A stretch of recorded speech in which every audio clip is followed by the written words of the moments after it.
नमस्कार दोस्तों आज के इस वीडियो में मैं आपको शिव पार्वती की विवाह की रोचक कथा सुनाने जा रही हूँ। तो चलिए आज का वीडियो शुरू करते हैं। दोस्तों, शिव विवाह कथा को भारत की आध्यात्मिक कथाओं में बहुत महत्वपूर्ण माना जाता है। शिव विवाह में पार्वती के पिता शिव जी का वंश जानना चाहते थे। जब पार्वती के पिता ने शिव जी से उनके वंश के बारे में पूछा तो आखिर शिव जी ने क्या जवाब दिया? ऐसा माना जाता है कि शिव जी मौन बैठे रहे। इससे पार्वती जी के पिता ने यह सोचा कि शायद इन्हें भी अपने कुल के बारे में ज्ञात नहीं है।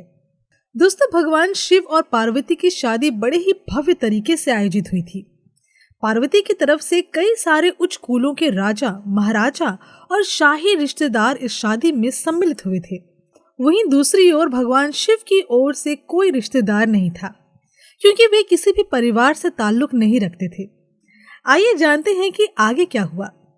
जब शिव और पार्वती का विवाह होने वाला था तो एक बहुत ही सुंदर घटना हुई। उनकी शादी बहुत ही भव्य पैमाने पर हो रही थी। इससे पहले ऐसी शादी कभी नहीं हुई थी। शिव, जो दुनिया के सबसे तेजस्वी प्राणी थे, एक दूसरे प्राणी को अपने जीवन का हिस्सा बनाने वाले थे। उनकी शादी में बड़े से बड़े और छोटे से छोटे लोग शामिल हुए। सभी देवता तो वहां मौजूद थे ही, साथ ही असुर भी वहां पहुंचे थे। आमतौर पर जहां देवता जाते हैं वहां असुर जाने से मना कर देते हैं, और जहां असुर जाते हैं वहां देवता नहीं जाते। शिव पशुपति हैं, मतलब सभी जीवों के देवता भी हैं। इसलिए सारे जानवर, कीड़े मकोड़े और सारे जीव उनकी शादी में उपस्थित हुए थे। यहाँ तक कि भूत, पिशाच और विक्षिप्त लोग भी उनके विवाह में मेहमान बनकर आए थे।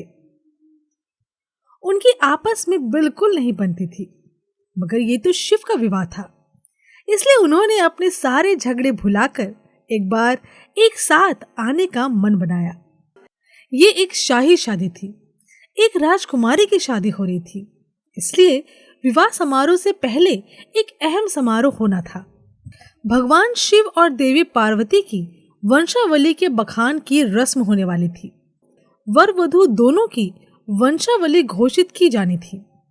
एक राजा के लिए उसकी वंशावली सबसे अहम चीज होती है, जो उसके जीवन का गौरव होता है। तो पार्वती की वंशावली का बखान खूब धूमधाम से किया गया। ये कुछ देर तक चलता रहा। आखिरकार जब पार्वती जी के पिता ने अपने वंश के गौरव का बखान खत्म किया तो वे उस ओर मुड़े जिधर शिव जी बैठे थे। सभी अतिथि इंतजार करने लगे कि वर की ओर से कोई उठकर शिव के वंश के गौरव के बारे में बोलेगा, मगर किसी ने एक शब्द नहीं कहा। वधू का परिवार ताज्जुब करने लगा। क्या उसके खानदान में कोई ऐसा नहीं है जो खड़े होकर उसके वंश की महानता के बारे में बात कर सके? मगर वाकई कोई नहीं था। वर के माता पिता, रिश्तेदार या परिवार से कोई वहां नहीं आया था, क्योंकि उसके परिवार में कोई था ही नहीं। वे सिर्फ अपने साथियों गणों के साथ आए थे, जो विकृत जीवों की तरह दिखते थे। वे इंसानी भाषा तक नहीं बोल पाते थे और अजीब सी बेसुरी आवाज निकालते थे।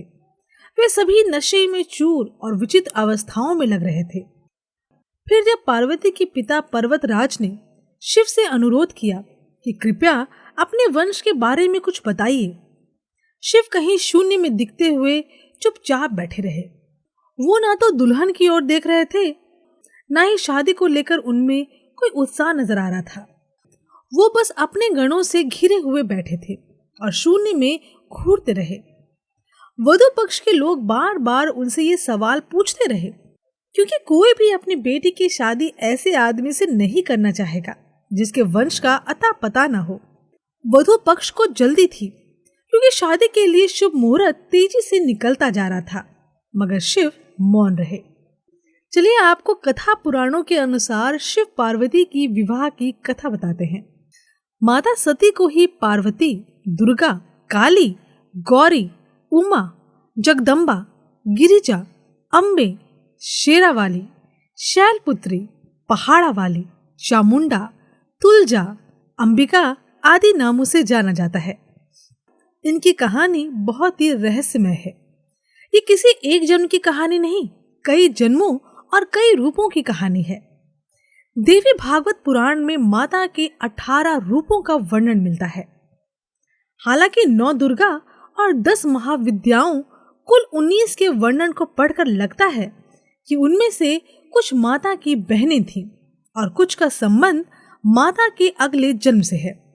जैसे पार्वती कात्यायनी अगले जन्म की कहानी है, तो तारा माता की बहन थी। पुराणों के अनुसार भगवान ब्रह्मा के मानस पुत्रों में से एक प्रजापति दक्ष कश्मीर घाटी के हिमालय क्षेत्र में रहते थे। प्रजापति दक्ष की 2 पत्नियां थीं, प्रसूति और वीरणी। प्रसूति से दक्ष की 24 कन्याएं जन्मी और वीरणी से 60 कन्याएं। इस तरह दक्ष की 84 पुत्रियां और हजारों पुत्र थे। राजा दक्ष की पुत्री सती की माता का नाम था प्रसूति। ये प्रसूति स्वयं भुव मनु की तीसरी पुत्री थी। सती ने अपने पिता की इच्छा के विरुद्ध कैलाश निवासी शंकर से विवाह किया था। सती ने उनके पिता की इच्छा के विरुद्ध रुद्र से विवाह किया था।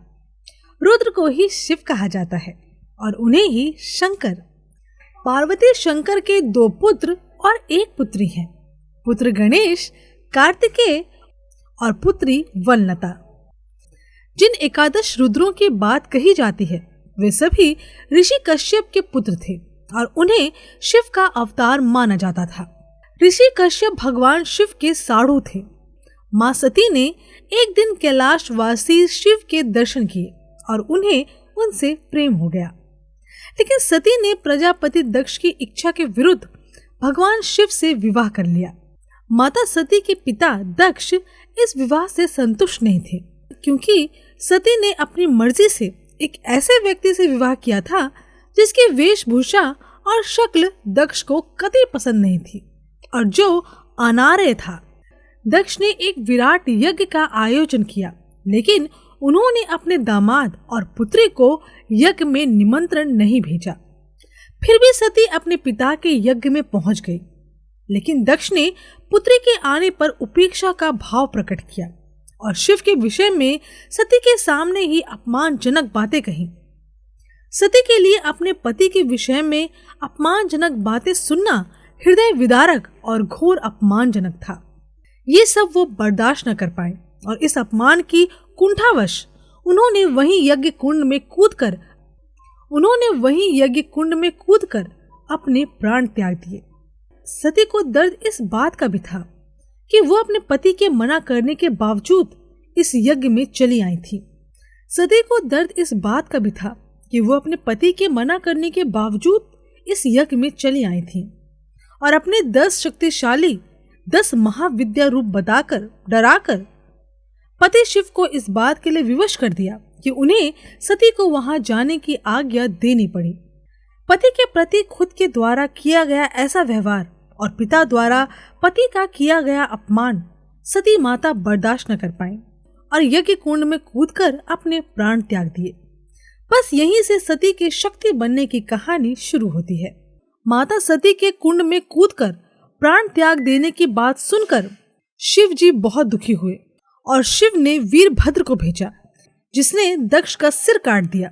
इसके बाद दुखी होकर भगवान शिव सती के शरीर को अपने सिर पर धारण कर तांडव नृत्य करने लगे।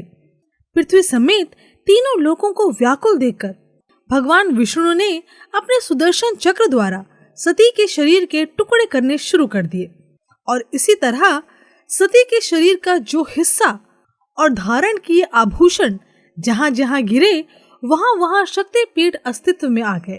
देवी भागवत में 108 शक्तिपीठों का जिक्र है, तो देवी गीता में 72 शक्तिपीठों का जिक्र मिलता है। देवी पुराण में 51 शक्तिपीठों की चर्चा की गई है। वर्तमान में भी 51 शक्तिपीठ ही पाए जाते हैं, लेकिन कुछ शक्तिपीठों का पाकिस्तान, बांग्लादेश और श्रीलंका में होने के कारण उनका अस्तित्व खतरे में है।